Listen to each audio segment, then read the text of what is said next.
उसे रजकण के समान समझना चाहिए, और मित्र के ऊपर कष्ट रजकण के समान है, उसे पहाड़ के समान समझना चाहिए। देख लेत मन संकर भई, पल अनुमान सदाहित करई। देने लेने में कोई शंका नहीं करनी चाहिए। अगर हमारे अंदर शक्ति है, बल है, तो अपनी शक्ति के द्वारा मित्र की रक्षा करनी चाहिए। उपथ निवार है, सुपंथ चढ़ावा, गुण प्रगटे अवगुण है दुरावा। अगर हमारा मित्र किसी कारणवश गलत मार्ग पर जा रहा है, उसे गलत मार्ग से हटा करके अच्छे मार्ग पर चलाना चाहिए। अगर चार व्यक्तियों के बीच में हमारे मित्र की बुराई हो रही हो, तो अपने मित्र की बुराई को छुपा लेना चाहिए और मित्र के गुणों को प्रकट कर देना चाहिए। यही सच्चे मित्र की लक्षण है। मित्रता का ऐसा रिश्ता है, जब जी चाहा तब तोड़ दिया। मिट्टी का नहीं खिलौना ये, जो खेल खेल में फोड़ दिया। मुंह देखी हाँ में हाँ कहना मित्रों को नहीं मुनासिब है। लेने देने में गौर करे, कभी नहीं भैया। और आज मेरे कितने अहोभाग्य हैं, जो कि वसुदेव नंदन स्वयं श्रीकांत हमारे विद्यालय में विद्या अध्ययन करने के लिए। एक समय का वृत्तांत है, जिस समय मैं गुरुदेव के विद्यालय में विद्या अध्ययन किया करता था, मन और वचन कर्म से गुरुदेव की सेवा करता था श्रद्धा के साथ। एक दिन का वृत्तांत है कि गुरुदेव का कुछ स्वास्थ्य गड़बड़ हो गया। रात्रि का समय था, गुरुदेव विश्राम करने लग गए और मुझसे बुला करके कहा, बेटा सांदीपन, मेरी चरण सेवा करना। मैं गुरुदेव की चरण सेवा करने लगा। गुरुदेव की निद्रा, जब रात्रि का चतुर्थ पहर आया, गुरुदेव की निद्रा हुई, तो गुरुजी ने क्या देखा कि सांदीपन चरण सेवा कर रहा। गुरुजी ने कहा कि बेटा, तुमने विश्राम नहीं किया। मैंने गुरुदेव से कहा, हे गुरुवर, आपने चरण सेवा के लिए कहा था, विश्राम के लिए नहीं। जब आपने विश्राम के लिए कहा ही नहीं, तो क्यों करने लग गया?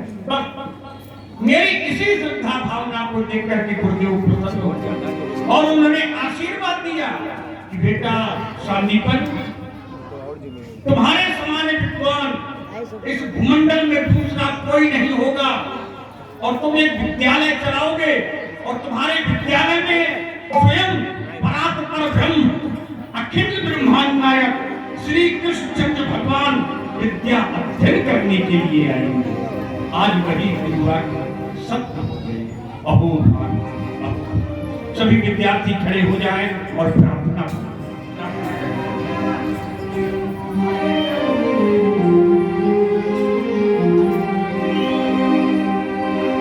तुम्ही हो माता पिता, तुम्ही हो बंधु सखा, तुम्ही हो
विद्याद्रविणं त्वमेव सर्वं मम देव गुरुर्ब्रह्मा गुरुर्विष्णु गुरुर्देवो महेश्वरा गुरुर्साक्षात् परब्रह्म तस्मै श्री गुरुवे नमः।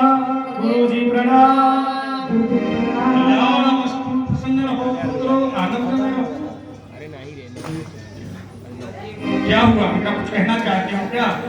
बोलो बोलो, निसंकोच होकर के बोलो। गुरुदेव, हम प्रार्थना करने थे, ना जाने मूर्खानंद ना जाने कहाँ ध्यान था इसका। बेटा मूर्खानंद, ये किसकी प्रार्थना करते हैं? गुरुजी, प्रार्थना नहीं बोलते हो समय पर। गुरुजी आपकी जो प्रार्थना है ना, ये बुद्धि हो गई है। अच्छा, बुद्धि हो गई। कोई जवान बनाकर खिलाए हो क्या? हाँ, पुरानी प्रार्थना हो गई, मैं नहीं लाया हूँ। बना के लाया है, सुना दे सबको। हाँ, उसे कराना एकदम भक्ति में घुसी हुई है। सुनाओ। सब बोलना मेरे साथ में, हे प्रभु, जोर से बोलो बच्चों, हे प्रभु आनंद दाता, ये उपहार दीजिए, एक केवल मैं जीवित रहूं और सबको मार देगी। अरे मूर्ख, जब तू ही जिंदा रहेगा सब मर जाएंगे तो क्या करेगा अकेला? गुरुजी, मैं इन सबको मारने के लिए नहीं कह रहा हूँ। क्या कह रहा है? मेरा भाव दूसरा है, जो इन सबके हृदय में 5 दोष बैठे हैं, काम क्रोध लोभ मोह अहंकार। हाँ। मैं भगवान से प्रार्थना कर रहा हूँ, हे दीनबंधु, हे करुणा सिंधु, आप उन्हें मार दीजिए और इन सबको अपनी भक्ति में जगा दीजिए। धन्य है, धन्य है, धन्य है बेटा, बहुत सुंदर। अच्छा ज्ञान उपदेश करने लग गया है, ज्ञानी हो गया है। हाँ, और गुरुजी, अब तुमेव माता च पिता तुमेव, तुमेव रसगुल्ला पूरी हमेवा, तुमेव चुम चुम रसमलाई तुमेवा, तुमेव लिट्टी चोखा हमेवा। हर समय खाने की बात करता है। आज भंडार में लिट्टी चोखा है गुरुजी। जब तक पढ़ेगा तब मिलेगा, नहीं तो नहीं मिलेगा।